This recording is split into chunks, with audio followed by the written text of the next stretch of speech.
আজকে আমরা আসছি একটা নতুন স্থানে ঘুরতে আসছি। তো ঘোরার সাথে আমাদের কিছু খাবার দাবারও হবে আজকে। তো আছে আমাদের বিজয়েশ, সুভদ্র, অপূর্ব এবং একজন গেস্ট। এই যে আমাদের খাবার পাকা বেল, সদ্য গাছ থেকে পাড়া পাকা বেল, তারপরে পাকা লিচু। আচ্ছা ভাই জগন্নাথটা দেখায় তারপর এখানে সবগুলাই কিন্তু একেবারে স্থানীয়। এমনি কইলেই শুধু আমটাই স্থানীয় না, তারপরে ভাই জগন্নাথ দর্শন করে না মোবাইলে লিচু। দেখো ভাই আমরা অনেক বহুদিন পরে এভাবে আসছি একটু ঘুরতে সবাই।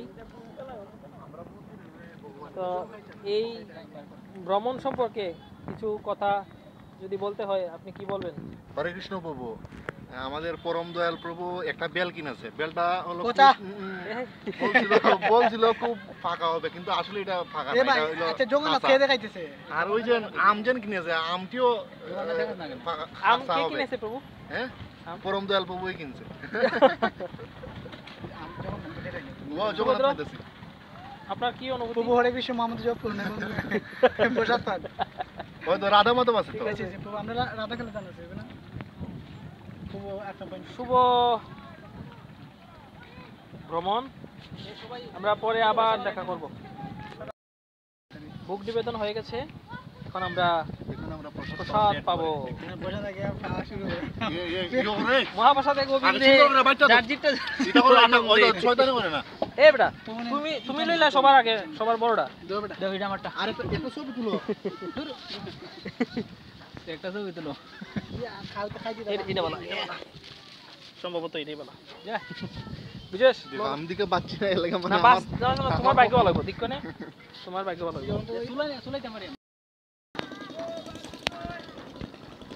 আমরা কিন্তু নৌকায় করে কোথাও যাচ্ছি না, শুধু খাওয়ার জন্য নৌকাতে উঠেছি। ওখানে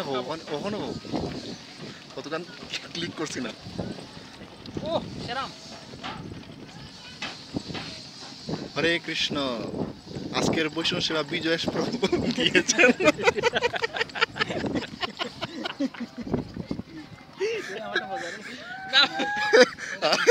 সহকারী পার্টি হলো পরম অপূর্ব, সুভদ্র। দেখেন আম খাওয়াটা দেখেন প্রভু, অনেক দিনের অভুক্ত একজন প্রাণী, দেখতে মানুষের মতোই লাগতেছে কিন্তু আসলে বৈষ্ণব।